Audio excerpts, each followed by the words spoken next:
A segunda temporada de A Casa do Dragão está pegando fogo e vocês pensaram que eu não ia fazer um vídeo sobre as minhas primeiras impressões dessa temporada, vocês estavam enganados. Hoje eu quero conversar com vocês sem spoilers sobre os 5 primeiros episódios que já foram lançados. Hoje eu tô gravando o vídeo no dia 18 de julho, o 6º episódio vai ao ar no próximo domingo e eu quero conversar com vocês sem spoilers sobre esses 5 primeiros episódios. Será que essa segunda temporada tá realmente fraca? Bora conversar então, porque temos muita coisa pra falar.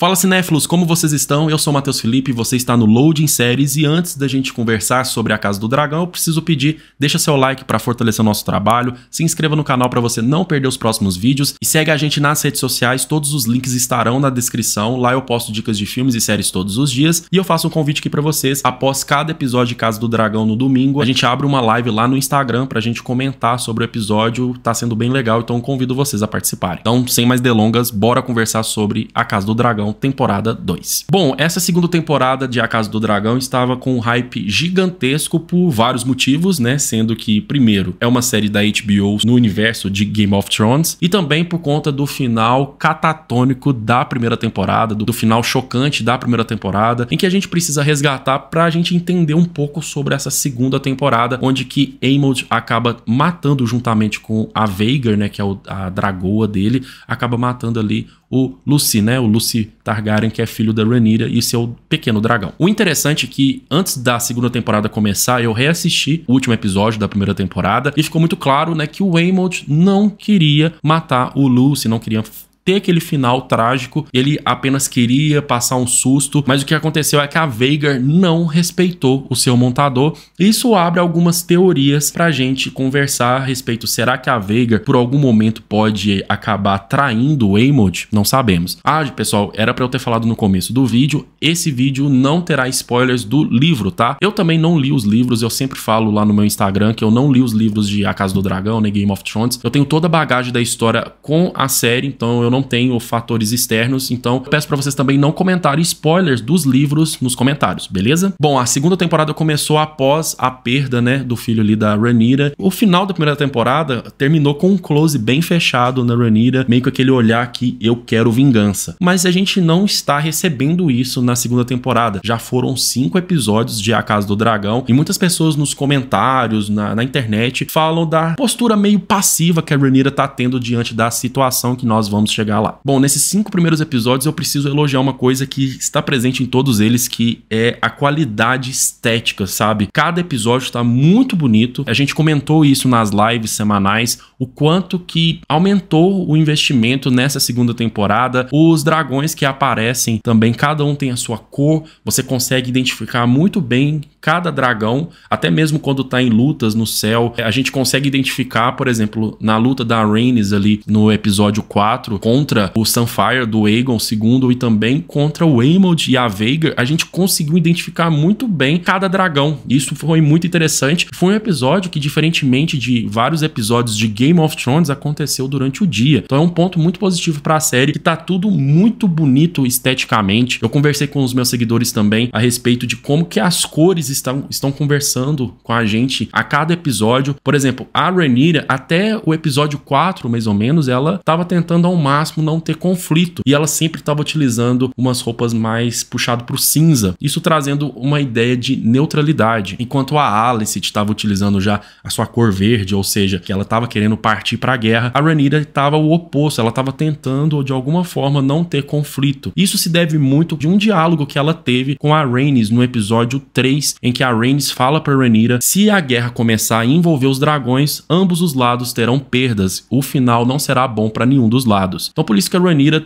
tem aquela situação de ir até Porto Real para conversar com a Alicent, para tentar algum tipo de acordo para que a guerra não aconteça, mas foi uma missão... Assim, foi uma das coisas que eu não gostei dessa temporada, eu acho que não fez muito sentido a saída dela para King's Landing, mas ela tentou, de alguma maneira, não ter o conflito, mas o final já foi, né, o final já era esperado, que a Alicent acabou entendendo totalmente a mensagem que o Viserys queria passar para ela. E eu falo da mensagem que o Viserys queria passar ali no leito de morte para Alicent, né, que ele falou sobre o Aegon, né, que o Aegon precisaria liderar, ele tava falando da canção Gelo e Fogo, né? Só que a Alicent interpretou, né, para ela, falando que meu filho precisa liderar. Então, por isso que ela roubou o trono pro seu filho, o Aegon tá liderando. Eu não quero fazer um resumo de todos os episódios, eu quero apenas trazer as minhas primeiras impressões. Um relato que muitas pessoas estão falando na internet é que não estão gostando do ritmo da série. Olha, eu não consigo entender muito bem esse ponto, porque essas pessoas provavelmente assistiram Game of Thrones, e Game of Thrones, se você pegar ali por questão de porcentagem, 80% de Game of Thrones era diálogos, era politicagem. Outro ponto muito interessante que a gente pode conversar é que criou uma expectativa muito grande em cima do personagem Daemon, porque se por um lado o Conselho Verde, né, os verdes, possui ali o Aemond, que é o cara mais louco, ou que mais perigoso, digamos assim, do lado da Rhaenyra nós tínhamos ali o Daemon, que é um cara que já provou, né, que vai pra cima, é de batalha, porém é um personagem um pouco difícil, às vezes até complexo de decifrar. E essa segunda temporada, para que nós acompanhamos nesses 5 primeiros episódios, o saldo é bem negativo, né, que primeiro, ele teve uma atitude bem maldosa, né, e também precoce, porque ele tentou resolver a guerra, né, ou tentou trazer justiça para Rhaenyra, mandando o caça-ratos para dentro do castelo para ir em busca do Aemond, e se eles não encontrassem o Aemond, era para conseguir a cabeça de um dos filhos ali envolvendo o reino, né? E ele teve essa atitude e acabou perdendo a confiança para Rhaenyra. E um questionamento que a gente tinha desde os primeiros episódios, a gente pensava, será que o Daemon aceitava mesmo a Rhaenyra como rainha, ou se ele tinha ali peso dentro dele que ele que tinha que governar? A gente tinha essa dúvida, mas essa dúvida foi sanada no 5º episódio, que ficou muito claro que ele foi para Harrenhal em busca de um exército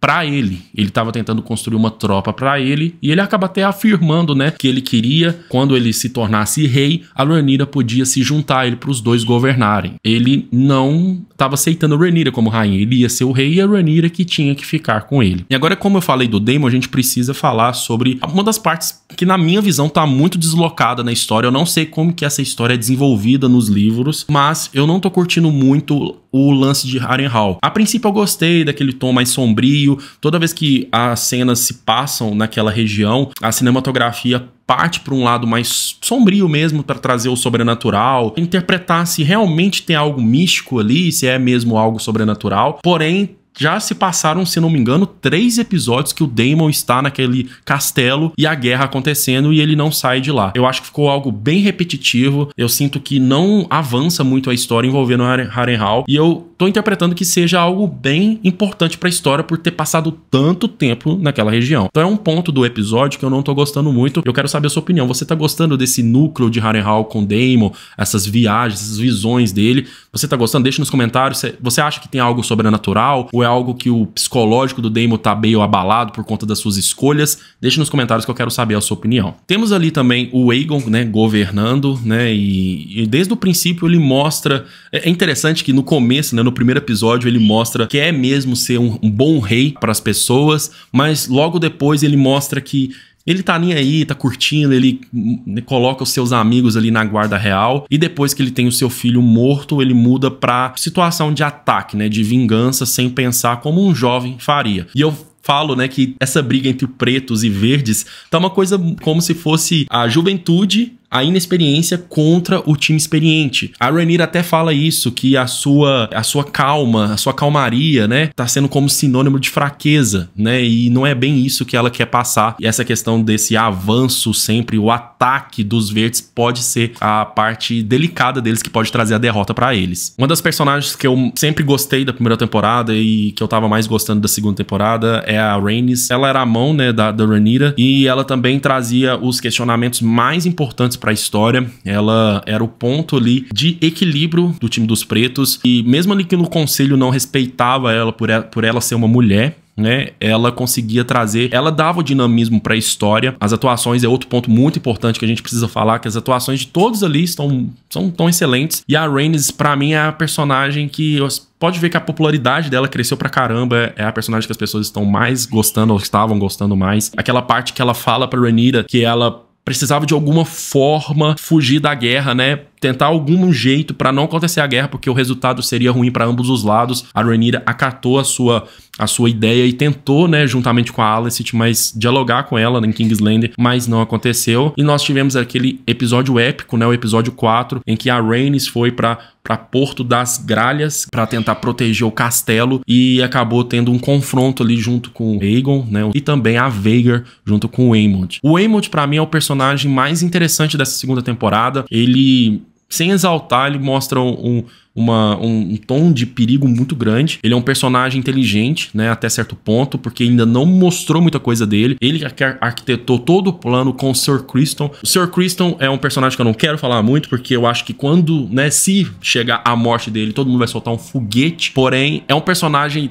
importante porque ele tá movendo a história, né? Ele tem um senso ali de, sei lá, que aquele cara tem problemas do passado dele com a Rhaenyra, que, né, chutou a bunda dele. Ele tá querendo avançar e eu acho que ele vai ter um final trágico, eu espero, né? Porém, ele tá trazendo essa questão do dinamismo, porém com uma inexperiência que eu disse pra vocês, porque claramente ele tem uma experiência em batalha, ele é um forte guerreiro, porém nessa questão politicagem, essa questão de estratégias, talvez não seja o forte dele. E enquanto o Aemond já tem uma inteligência, já mostra isso, desde jovem, desde a primeira temporada, ele já mostra essa personalidade. Outro ponto muito interessante que as pessoas não comentaram muito é sobre como que a sociedade de King's Landing, os plebeus, estão sendo representados pela figura do ferreiro. O ferreiro, né, que aparece no primeiro e no segundo episódio, e ele volta a aparecer no quinto episódio. Ele tá meio que representando a cidade que está prestes a ter uma guerra civil por conta da falta de itens básicos para sobreviver. E nesse quinto episódio,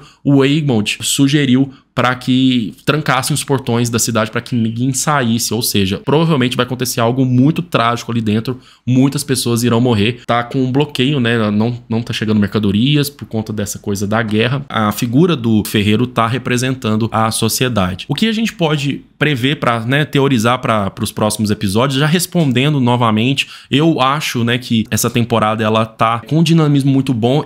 Eu senti um pouco o ritmo somente nesse quinto episódio. Eu acredito que poderia ter avançado um pouco mais, mas no geral a série tá fantástica, tá fantástica. Ela tá construindo muito bem o clímax da história. O quarto episódio foi assim estrondoso, só se falava disso na internet. Isso se deve por conta do roteiro tá construindo pouco a pouco todos os arcos dos personagens. Eu volto a dizer, o do Daemon com o Harrenhal eu não estou curtindo, eu acho que já passou do tempo, mas a gente pode teorizar que a Rhaenyra também, ela tá assim, tá com um pouco de falta de atitude. Eu acho que é uma questão de medo dela perder os seus filhos, que ela já perdeu um, e ela tava tentando ao máximo não ter a guerra. Ela tentou dialogar com a Alicent, mas não deu muito certo. E o final desse quinto episódio foi muito interessante, porque eles falaram da semeadura. Eu não li os livros, mas eu sei dessa parte, eu não vou falar o que é, mas envolve aquilo que eles falaram sobre eles terem muitos dragões e que precisa de montadores. E aí eles sugeriram uma ideia, e se tivesse um sangue meio diluído, ou seja, Targaryens misturado com outras famílias, será que eles conseguiriam montar em dragões que não tem montadores? E é isso que eles falaram no episódio 5, e essa resposta deve vir já no episódio 6, com um arco que acontece nos livros da semeadura, tá? Mas no geral, é uma temporada que eu tô gostando muito. Precisa tirar o chapéu pra estética dessa temporada. O investimento foi realmente muito alto. A série tá, assim, excelente, tá muito bonito visualmente assistindo. Tem uns pontos negativos sobre algumas coisas que não fazem muito sentido na trama, tipo, você precisa aceitar que aquilo aconteceu, tipo, como que um dragão chegou ali sem chamar muita atenção, como que a Rhaenyra chegou ali em King's Landing e ninguém reconheceu ela. São algumas coisas que a gente precisa relevar, mas no geral tá sendo uma temporada excelente. Essa é a minha opinião. O que vocês estão achando dessa segunda temporada de Casa do Dragão? Vocês estão gostando? Qual é o seu personagem favorito até então? Você é do time preto ou do time verde? Deixa aqui nos comentários. Deixa seu like, que é muito importante. Eu vou trazer um vídeo, né, da temporada final, quando os 8 episódios forem lançados. Eu vou trazer aqui a minha análise pra vocês. Fique agora, né, com esse vídeo de primeiras impressões. Espero que vocês tenham gostado. Deixa seu like, se inscreva no canal e segue a gente nas redes sociais. Lembrando que tem live todo domingo após o episódio, às 23 horas mais ou menos, lá no Instagram, pra gente conversar sobre o episódio que acabou de ser lançado lá na HBO, beleza? Um forte abraço pra vocês e até o próximo vídeo. Fui!